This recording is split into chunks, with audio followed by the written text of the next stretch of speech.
छत्रपती संभाजीराजे शिवाजीराजे भोसले यांचा खरा इतिहास। संभाजीराजांबद्दल फ्रेंच प्रवासी अबे कॅरे याने 1672 मध्ये केलेले वर्णन संभाजीराजे विलक्षण रूपवान, मजबूत बांधा व सैनिकांच्या आकर्षणाचा केंद्रबिंदू असे केले आहे। 5 सप्टेंबर 1659 रोजी मातोश्री सईबाईंचा मृत्यू झाला। इतिहासकारांच्या मते बाळंतपणापासूनच त्या आजारी पडल्या व त्यातच त्यांचा मृत्यू झाला। पुढे संभाजीराजांना दूध पाजण्यासाठी कापूरहोळच्या गाढे पाटलांच्या सौभाग्यवतींनी दूध पाजण्याची जबाबदारी निभावली। शिक्षणासाठी शिवाजी महाराजांनी केशव पंडित व उमाजी पंडित यांची नेमणूक केली। वेदमूर्ती केशव भट यांनी राजाराम चरितम असा सुसंस्कृत ग्रंथ लिहिला आहे। त्यात त्याने संभाजीराजांना सखल शास्त्र विचारशील आणि धर्मज्ञ शास्त्र कोविद व ज्वलंत तेजस संभाजी असे वर्णन केले आहे। 1677 रोजी वय वर्षे 20 संभाजीराजांनी संस्कृत भाषेतील बुधभूषण नावाचा राजनीतीपर ग्रंथ लिहिला होता। वयाच्या 8व्या वर्षी पुरंदरच्या तहाप्रसंगी मिर्झा राजे जयसिंगाने संभाजीराजांना 5000ची मनसब दिली। 5 मार्च 1666 रोजी संभाजी महाराजांनी शिवाजीराजांबरोबर आग्र्याला प्रयाण केले आणि 11 मेला पोहोचले। 2 महिने आणि 8 दिवसाचा हा खडतर प्रवास त्यांनी बालवयातच केला। 17 ऑगस्ट 1666 रोजी शिवाजीराजे युवराज संभाजीसह आग्र्यातून पसार झाले। शिवाजीराजे थेट स्वराज्याच्या दिशेने आले होते, तर संभाजीराजे आग्र्याहून मथुरा आणि मग तेथून 20 नोव्हेंबर रोजी रायगडावर पोहोचले होते। असा धामधुमीचा प्रसंग संभाजीराजांनी अत्यंत अल्पवयातच घेतलेला होता। रायगडावर आल्यावर छत्रपती शिवाजी महाराजांनी औरंगजेबाचा थोरला मुलगा शहा आलम यांच्याशी पुन्हा वाटाघाटी केल्या आणि संभाजीराजांना पुन्हा 4000चे मनसब आणि वरार खानदेश या प्रदेशांचा मोकासा मिळाला। 1674 शिवाजी महाराजांचा राज्याभिषेक आणि 1685 रोजी पुन्हा औरंगजेबाशी तह व या तहानुसार संभाजीराजांना तिसऱ्यांदा 6000ची फौज आणि 80 लाखांची मनसब मिळाली होती। 26 जानेवारी 1671 पासून संभाजी महाराजांना स्वतंत्र लेखनिक उपलब्ध करून देण्यात आला होता। तेव्हा त्यांचे वय फक्त वर्षे 14 होते। 19 सप्टेंबर 1671 पूर्वीच संभाजीराजांना स्वतंत्र सचिव मिळाला होता। महादजी यमाजी हा संभाजीराजांचा पहिला खाजगी सचिव संभाजीराजांच्या वतीने तो दरबाराचे कामकाज पाहायचा। संभाजीराजांनी आपल्या खाजगी सचिवाला दिलेला पगार वार्षिक 100 होन लेखनासाठी कागद, शाई व खाजगी सचिवाला मदत करण्यासाठी मदतनीस असे पॅकेजेस सचिवासाठी देणारा युवराज संभाजी मॅनेजमेंटचा जनक का ठरू शकणार नाही। 1672 पासून संभाजीराजे स्वतंत्रपणे युद्धाच्या आघाडीवर जाऊ लागले।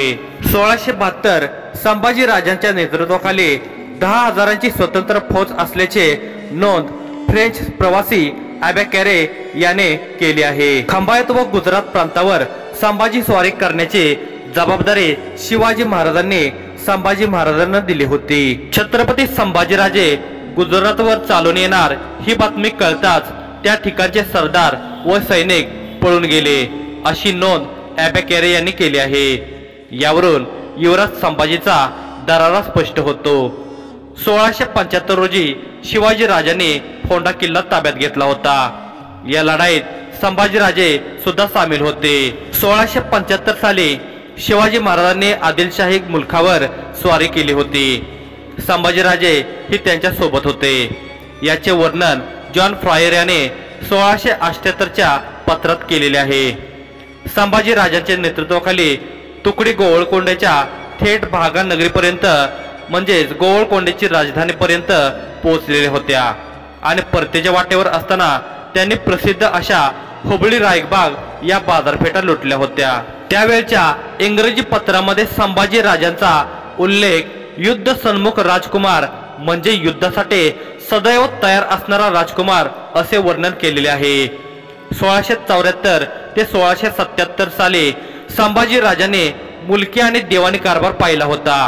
मावळ येथील कुलकर्णी जानकी कोंब रंगभट बिन बाळंभट हिची मिरासी व शंकरजी भोवर याला करून दिलेल्या मुलकीचा कागद हे इतिहासाला सापडलेले दोन पुरावे आहेत.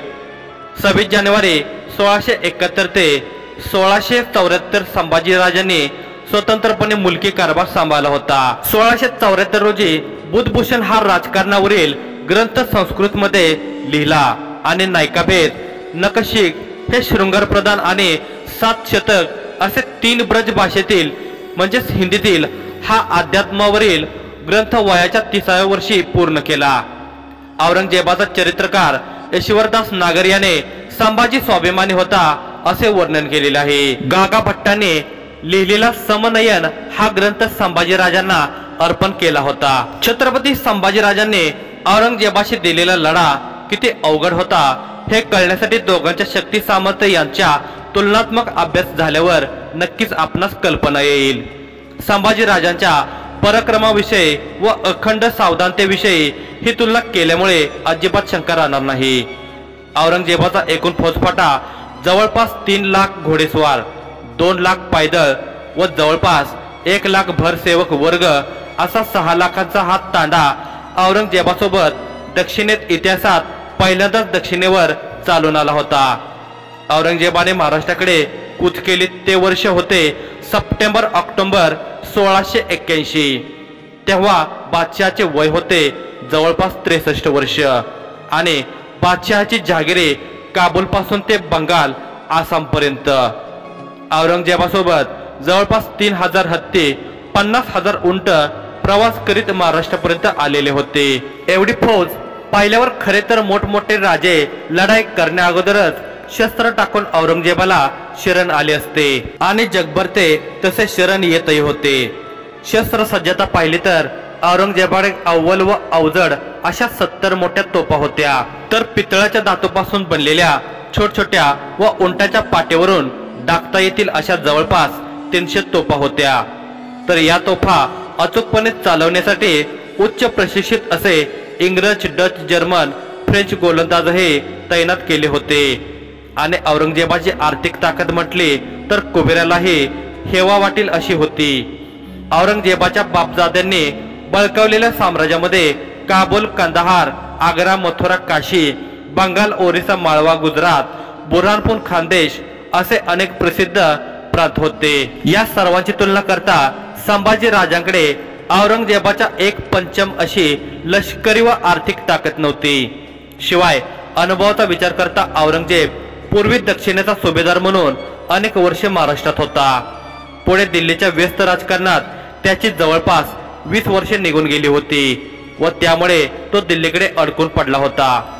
व याचा फायदा घेत शिवाजी महाराजांनी पूर्ण प्रांतापर्यंत मर्यादित असलेले स्वराज्य वेगाने विस्तारत नेले. छत्रपती संभाजी राजांच्या हातात सत्ता आली तेव्हा स्वराज्याचा विस्तार वेंगुर्ला ते ठाणे, जव्हार अशी किनारपट्टी तेथून पुढे नाशिक, बागलांचा काही भाग, इकडे पश्चिमेकडे सातारा आणि कोल्हापूर एवढाच भाग, त्यातही पुणे प्रांतातील जुन्नर नेहमी मोगलाच्या ताब्यात, तर मुंबई इंग्रजांकडे आणि जंजिरा कायमस्वरूपी सिद्धींच्या ताब्यात एवढा छोटासा विस्तार होता स्वराज्याचा. औरंगजेबाच्या साम्राज्याशी नुसती भौगोलिक तुलना केली तरी स्वराज्य औरंगजेबाच्या मुठी एवढे देखील नव्हते. औरंगजेबाच्या ताब्यात वर नमूद केलेल्याप्रमाणे जवळपास 22 प्रांत होते व एक प्रांत स्वराज्याच्या जवळपास तिप्पट आकारमानाचा होता. शिवाय हे सर्व प्रदेश सुपीक व सधन होते. त्यामुळे कोणत्याही परिस्थितीत एवढ्या मोठ्या सामर्थ्यासमोर टिकाव धरणे नव्हे तर उभे राहणेही अवघड होते. परंतु संभाजी राजांनी ही सर्व समीकरणे मोडीत काढून इतिहास घडवला होता. छत्रपती संभाजी राजांचे त्यावेळचे वय अवघे 24 वर्षांचे होते. तर त्यांच्या जवळ असलेली एकूण फौज, घोडदळ व पायदळ जवळपास 60,000च्या आसपास होते. तर मराठी लष्करात तोफखानाच नव्हता. शिवाजी महाराजांनी जाणीवपूर्वक तोफखाना ही संकल्पना जोपासली नव्हती. कारण तोफखाना सोबत असला की सैन्याच्या हालचाली मंदावतात व सैन्याच्या मोहरा बदलण्याच्या प्रक्रियेला खीळ बसते. तोफखाना गनिमी लढाया व छापेमारीसाठी उपयोगी पडत नसायच्या. त्यामुळे साहजिकच मराठ्याकडे तोफखाना नव्हताच.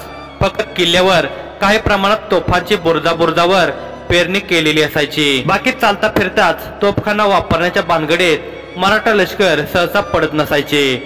नातेवाईक व सरदारांचा अमीर उमरावांचा फौजफाटा म्हणताल तर औरंगजेबाचे 2 शहजादे, 22 सरदार, 40 नातू, जवळपास 3000 अमीर उमराव औरंगजेबाला साथ द्यायला सह्याद्रीच्या दऱ्याखोऱ्यात भटकायला जीव द्यायच्या तयारीने उत्तरेकडील ऐशाराम सोडून आले होते। संभाजी महाराजांची परिस्थिती खूपच प्रतिकूल होती। अष्टप्रधान मंडळ व सोयराबाईंनी जवळपास 3 वेळा संभाजी महाराजांना ठार मारण्याचा प्रयत्न केला होता, परंतु अखंड सावधानता बाळगल्यामुळे संभाजीराजे या सर्व संकटातून सही सलामत वाचले होते। शिवाय इतरही अनेक घरबेदे स्वार्थासाठी वतनदारीसाठी स्वराज्याच्या मुळावर उठलेले होते। अनेक मराठा आणि ब्राह्मण सरदार अगोदरच वतनाच्या लाचारी खातर औरंगजेबाला शरण गेले होते।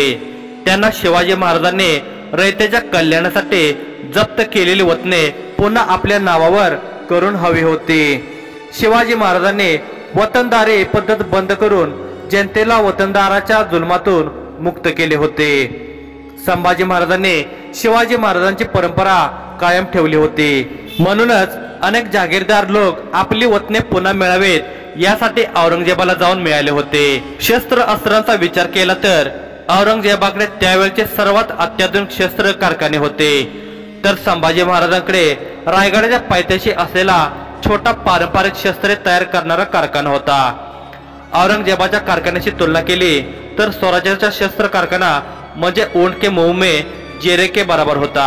शस्त्रास्त्रांची दारुगोळ्यांची गरज ओळखूनच संभाजी राजांनी पुढे कुडाळ डिचोली येथे शस्त्र कारखाने दारुगोळा बनवणारे 2 केंद्रे बनवले होते।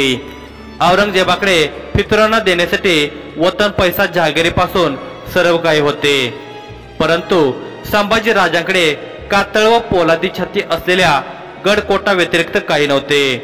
वतनाच्या लाचारीने माणसे विकली जात होती, परंतु स्वराज्याच्या रक्षणासाठी शिवाजी महाराजांनी स्वराज्याची शपथ देऊन बांधलेले किल्ले मात्र शेवटपर्यंत स्वराज्याशी इमान राखून होते। व एवढीच एक गोष्ट संभाजी राजांना अनुकूल असल्यामुळे त्यांनी रामशेज सारखा छोटा टेकडीवरचा किल्ला 6 वर्ष झुंजत ठेवला होता। छत्रपती संभाजी राजांच्या हयातीत स्वराज्यातला एकही किल्ला एवढी ताकद असूनही औरंगजेबाला फितूर झाला नाही की पडला नाही। शेवटी फंद फितूरनेच आणि पैशाचे आमिषे दाखवून किल्लेदारांना वतनाच्या खोट्या चिठ्ठ्या देऊन औरंगजेबाने काही किल्ले ताब्यात घेतले होते, परंतु तेही अल्पावधीतच मराठ्यांनी परत घेतलेले होते।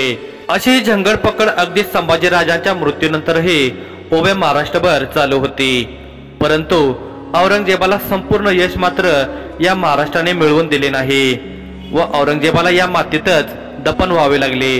ते संभाजी राजांच्या बलिदानामुळे स्फूर्ती मिळालेल्या बळावरच हा महाराष्ट्र 27 वर्षे औरंगजेबाच्या सेनासागराशी अविरत झुंजला होता आणि शिवाजी महाराजांचे स्वराज्य कायम ठेवलेले होते।